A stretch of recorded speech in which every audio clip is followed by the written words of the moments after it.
You know, at this point, I kind of feel sorry for Hisao because he's like the only person who's clueless about everything, who still hasn't put the pieces together. Like it's actually the father that got involved in the accident. You know, like I really feel sorry. I think you guys may feel sorry for him. Like he still hasn't figured out. No, he's the only one still clueless over why Amy is like so freaked out. Like why is it that Amy's father, his passing like is has such an impact on Amy. It's so what happened to Amy's father? Has such a great impact on her. He still hasn't figured out. you know I really hope this gets resolved too. And also earlier, the thing is, instead of going to Amy, she should actually talk to Amy's mother about it. Even if Amy's mother may not reveal it, the thing is, she should actually. I feel that she should. Hisao should actually talk to Amy's mother and understand the situation, and not to Amy, because Amy's not in the right state of mind to actually talk. Talk to. It should be he should instead talk to Amy's mother, but he choose to talk to Amy. No. This is gripping my heart right now. I feel so damn man. I really hope this gets resolved soon. So really happy ending. And I hope I didn't make any prior wrong choices. That's the most important thing also. So man, we are only in the first route, and I'm really feeling like a bit of pain in my heart. I hope this gets resolved well. Alright.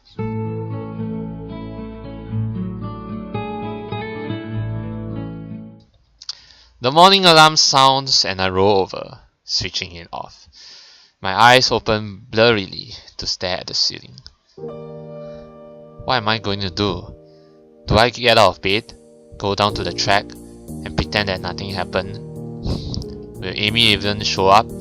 After last evening's events, I doubt it. Well, maybe you should, actually go to her room. Even supposing that she did, what will I do then? Get over this fight just to dance the same routine the next time something's bothering her? I know that I spoke hastily last evening, especially trying to use her father as leverage. But was anything I said really off the mark? She won't let me in, ever, and she'll be forced to suffer alone. Nothing I do, nothing I say is going to change that. She won't change, and she's already decided to keep me at arm's length. Can I really bring myself to go down there and see her, knowing that I'm never going to get past where I am now? Come on! Why are you suddenly going back to sleep? No, I decide. I really can't. Not today. I roll over and go back to sleep. She probably won't be there anyway. Come on. A similar mental conversation repeats itself when it comes time to go to lunch, and I eat in the cafeteria alone. I don't want to see her. The very thought makes me feel ill. That night, I go for a run. I'm solo for the first time since Amy got sick after the track meet. Skipped seeing the nurse just in case he asked about Amy. I don't want to talk about her either. The next day I do the same thing. Alarm off. Stay in bed, eat alone, run alone. To fill the time that I will usually be spending with Amy, I start reading more. It works surprisingly well, until I find myself ducking into the restroom because I see her walking down the hall in between classes.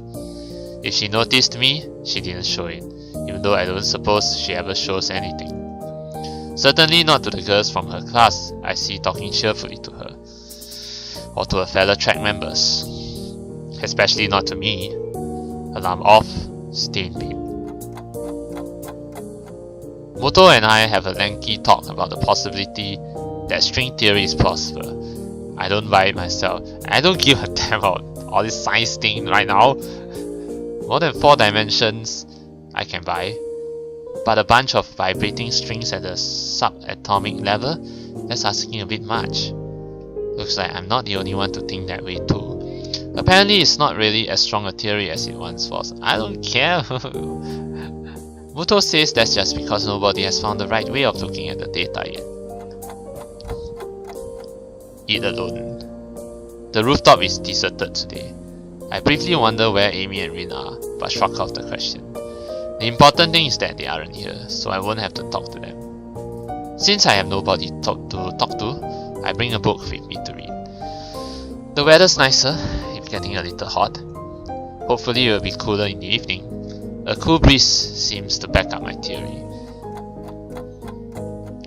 Run alone. It is in fact cooler at the track. No sign of Amy, which is exactly the sort of thing I'm going for. Come on, oh man. Don't be so pouty now, Hisao. Oh my god. I stretch out and start on my usual run, trying hard to ignore the lack of a running partner in front of me. Finding my thoughts drifting damnably to that girlish laugh, incorrigible grin, those white and friendly eyes, her incredibly toned body. You see, you're still thinking about her.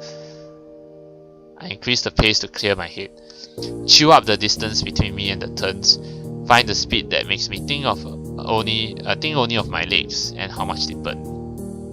I glance at my watch as I round the final turn, noting that my time's gotten faster.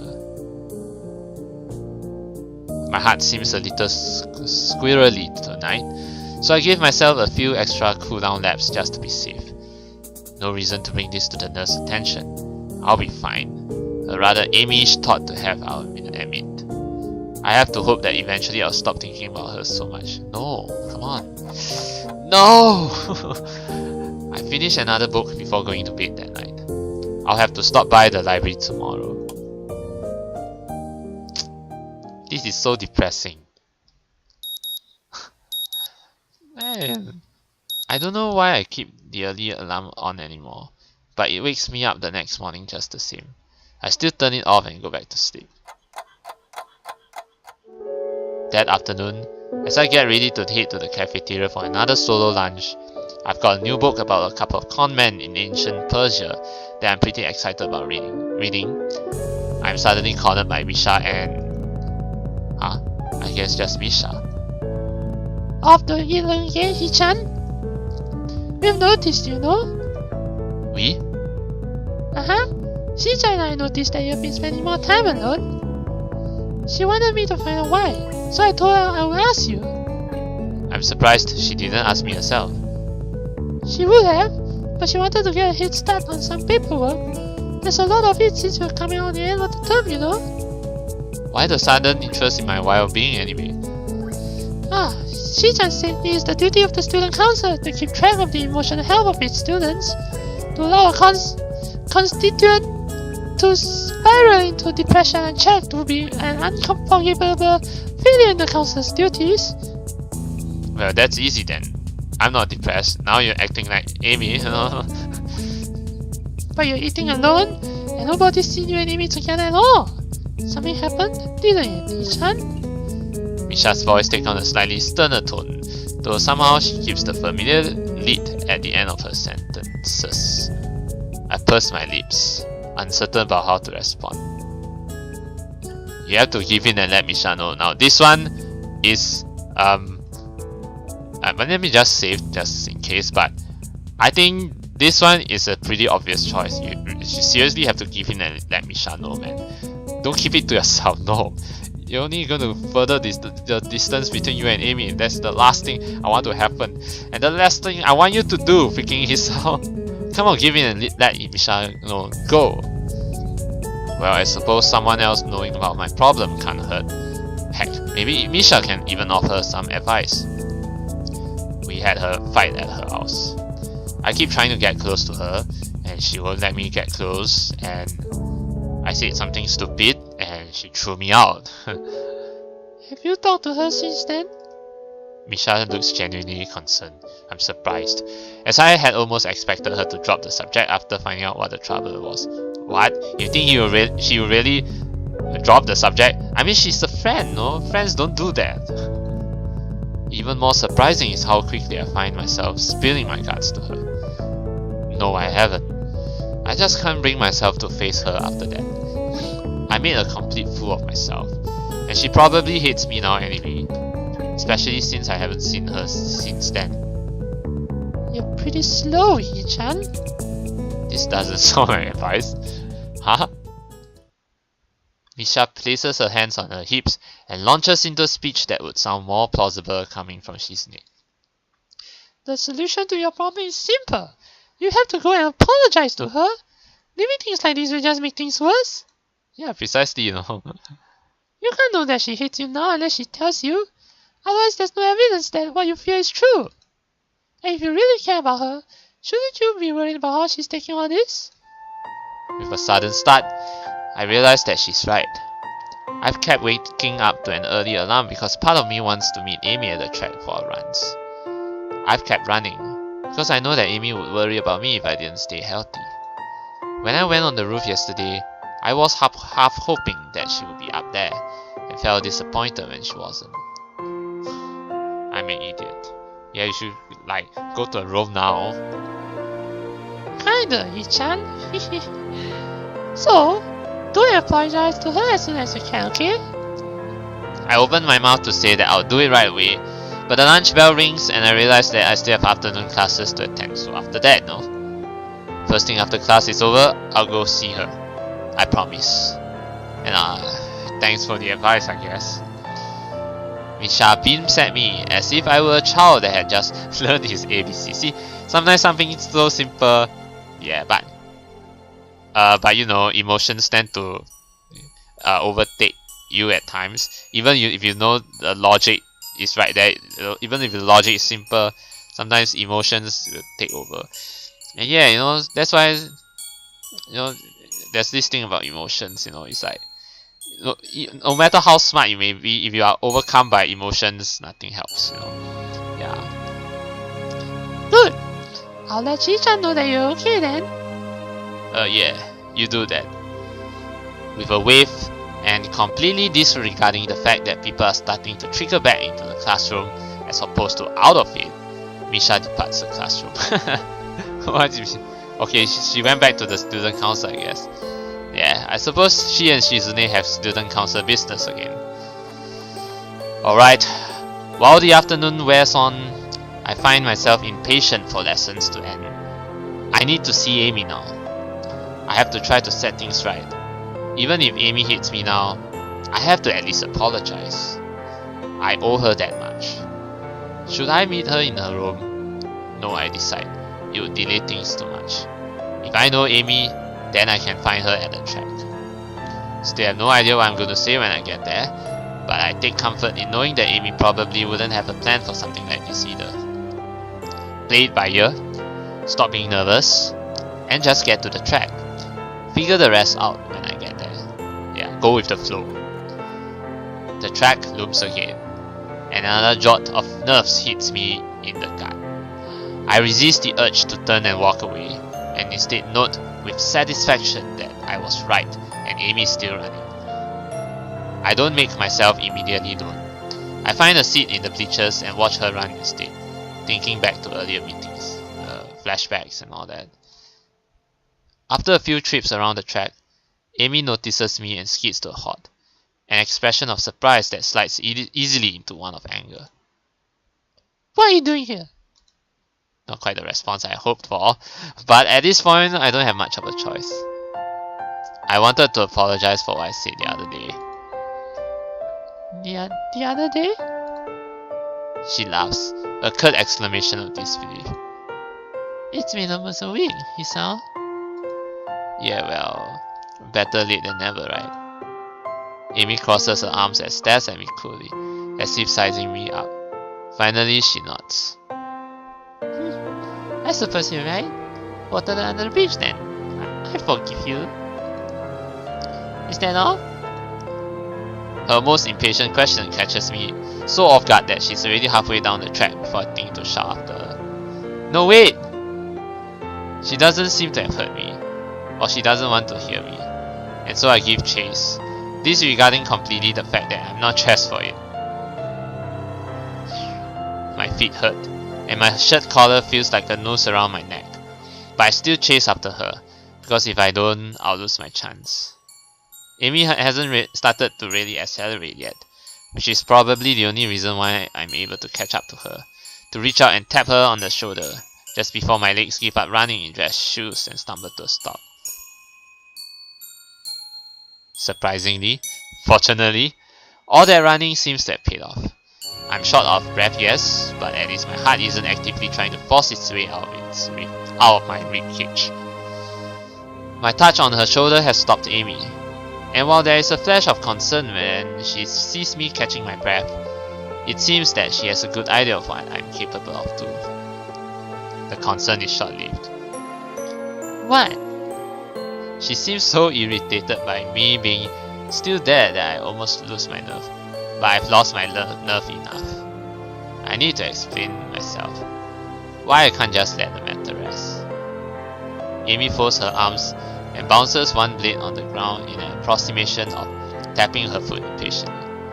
Angry as she is, and as nervous as I am, she still looks beautiful. Okay, Hisao, explain. The thing is, I know that you're really sensitive about the accident and about your dad. I can see Amy's face twitch at the mention of the two things that have been steadily driving us apart, or at least made me feel like we're being driven apart.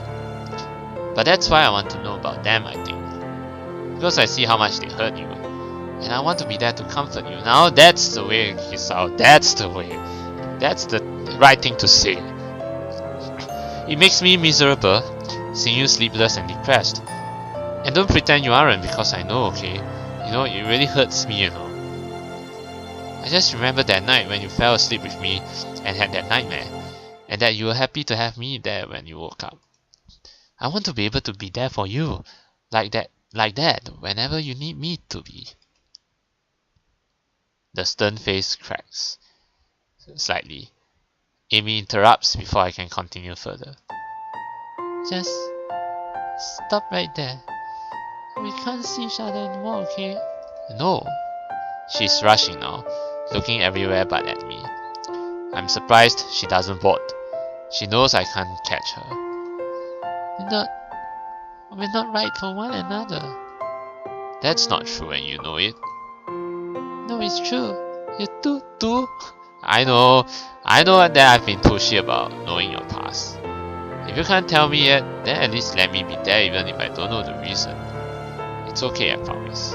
I won't ask why you need comfort. I'll just give it freely, because you're my beloved, you know. Amy's shaking her head, and tears seem to be threatening the corners of her eyes. Stop saying that! Why? Because you're afraid you'll take me up on it? I'm not afraid. I can't keep the chiding tone from my voice as I respond. Yes, you are. You told me so yourself, remember? That's okay. Really it is. However, it seems to me that someone who would manage to come out of that wreck and still be energetic and cheerful as you are would be determined enough to face that fear. Determination? What do you know about determination? I know that there's a girl so determined to take care of a total stranger that she will steal his food at a festival. All the flashbacks now, all the happy memories together. I know that there's a girl so determined to help me with my own problems that she will draw up a complete dietary and exercise plan, and that she would not only draw up the plans, but she would follow them with me, even when she couldn't run. Determined enough to keep me at arm's length, that she would put herself through emotional pain if she thought it was the right thing to do. Although, there's one thing that this determined girl didn't quite plan for, which was that I might feel that same kind of determination to keep her from being hurt. I fell in love with you, and I refuse to let that be thrown away because you're afraid of losing me. What little control Amy still has at this point cracks, and I find myself suddenly enveloped in her embrace and she cries. Why are you doing this? Why can't you just leave me alone? Because I'm stubborn, you know. Oh, this is a very, very emotional moment. Yeah, a very emotional moment. I hold her close and plant a kiss on the top of her head. I'm sorry, Amy. You helped me when I first arrived, so now I have to help you. It's only fair, you know. I have to repay the favor. You're utterly hopeless. Did you know that? She cups and trembles a little. Funny, I could say the same about you. Can you do something for me, Hisao? Anything. Can you go now. Yeah. It feels like she's just shoved a knife through my chest. Go. I need to think, okay? I can't just tell you everything yet. I'm still scared. And when you're around, I can't think clearly. Okay. But do me another favor.